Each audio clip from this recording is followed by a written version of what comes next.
There is the small corner shop in Mexico, right across from a park. The owner, Mateo Garcia, lived above with his wife, Lucia, and their teenage son, Diego, and their little girl, Anna. The shop sold normal things: soda, snacks, soap, tortillas, and Mateo knew everyone who came by. For years, nothing strange ever happened until this one night. Mateo was closing late, around 11. The street was empty, quiet. It was Monday. He was halfway through pulling down the metal shutter when he heard something coming from the park, like someone dragging their shoes in the dirt. He looked up and saw a man standing under one of the streetlights. The light was flickering, but Mateo could see enough to tell something was off. The man wasn't moving, just facing his direction. Mateo squinted, trying to get a better look.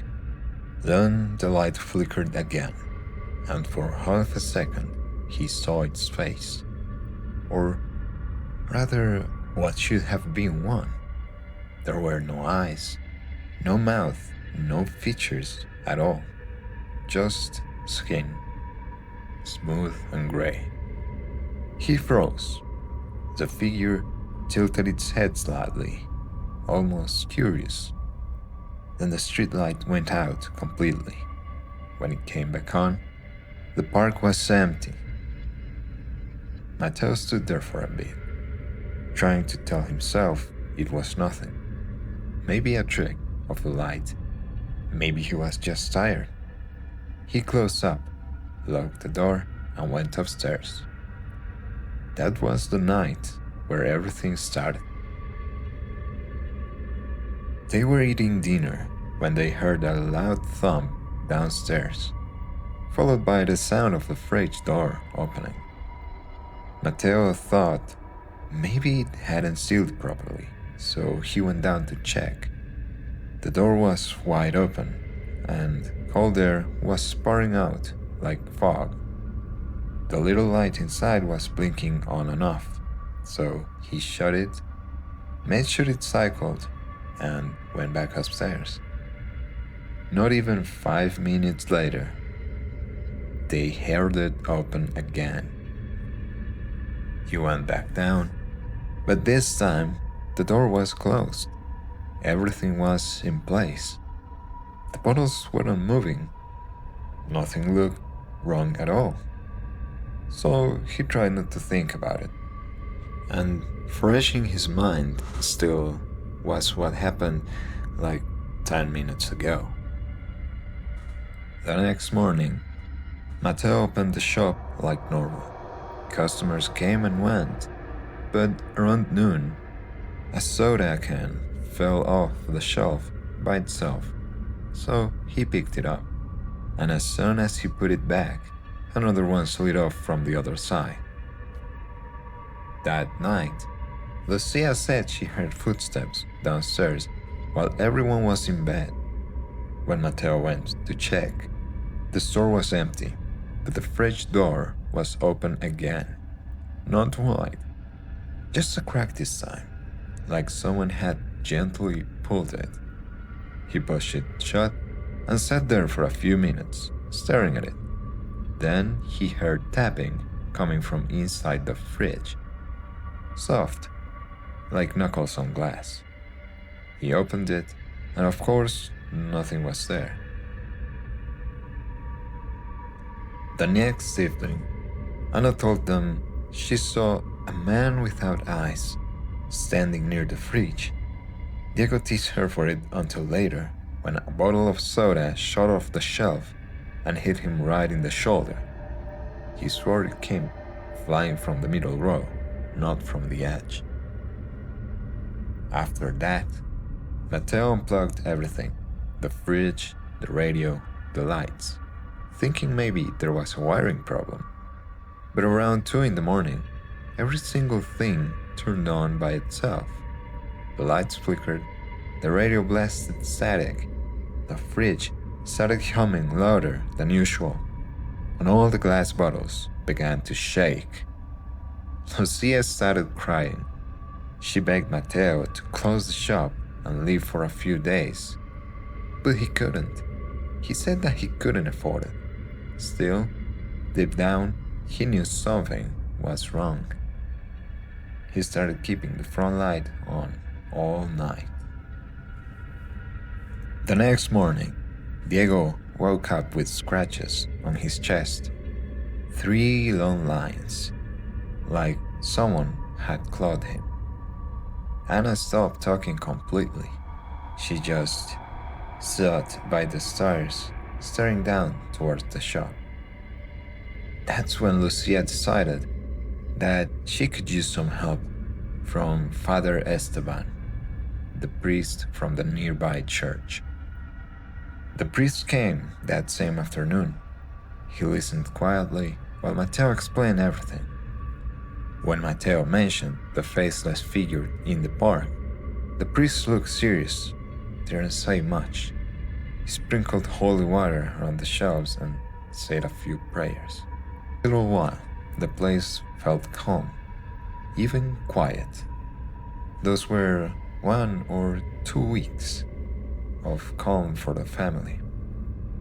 But one Sunday afternoon, when they were resting upstairs, a glass bottle in the store shattered.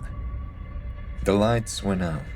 From somewhere behind the counter came slow footsteps, one after another. He could hear how someone was coming up the stairs, but when the presence should have been seen, there was nothing. The silence returned, and the family once again looking for answers. Not 10 minutes passed, and Lucia was on the phone with the priest. He told them straight, "You shouldn't stay there tonight. Whatever this is, this presence is way stronger than I thought."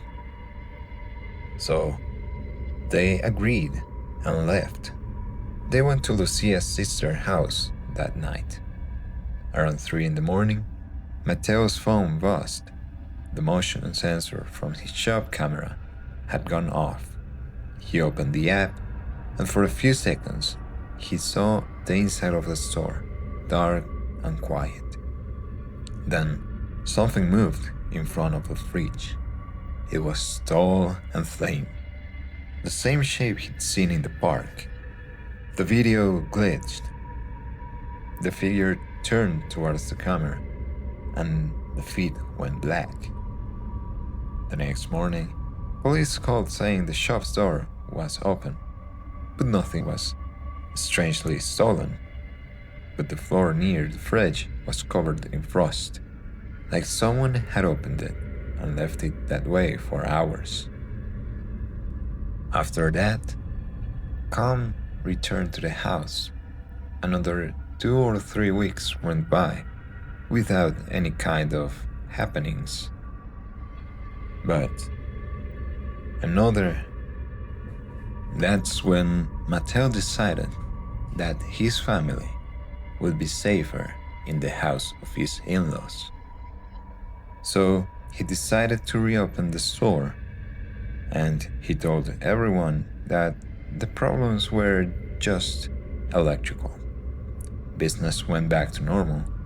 Some customers said the place felt cold even when it was hot outside. Others said they heard knocking from inside the fridge when they stood too close. Lucia and the kids didn't come back. Mateo was alone with whatever was in his store. Every night, before locking up, he'd whispered towards the fridge, "I didn't mean no harm. I didn't mean to look." And sometimes the fridge door would slowly open on its own, according to the video feed. just enough for a bit of cold air to escape. So Mateo asked the priest if he knew of anyone that could help them with the entity that was on his shop. The priest told him that he knew of a shaman that could help them. The next week, the shaman came to the shop. He told Diego to stay outside. He went in with a glass jar and some liquids in bottles. As far as Diego could tell, he was trying to do some kind of enchantment, so the presence that was in his shop would leave. He started hearing muffled screams like a woman that was underwater.